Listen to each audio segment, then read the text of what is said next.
సౌభాగ్య స్థానాలు ఉన్నాయి. ఆ 8 సౌభాగ్య స్థానాల్ని పొరపాటున కూడా కాలుతో తొక్కడం కానీ, కాలు తగలడం కానీ, నోటితో నింద చేయడం కానీ, విమర్శించడం కానీ, తక్కువ చేసి మాట్లాడడం కానీ చేస్తే అటువంటి వారు ఉత్తర జన్మలయందు అమ్మవారి యొక్క అనుగ్రహాన్ని కోల్పోతారు.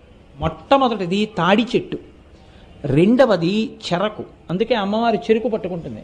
చెరుకు ముక్కలు తీసుకొచ్చి అమ్మవారికి పెట్టినా వినాయకుడికి పెట్టినా పరమ ప్రీతి.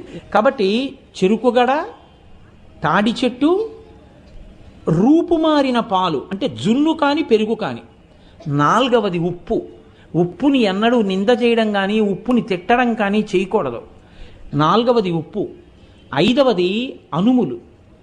ఆరవది ఎర్రటి రంగులో ఉండేటటువంటి పువ్వులు. ఇంకొక 2 స్థానాలు కూడా ఉన్నాయి, జీలకర్ర. 8వది ధనియాలు.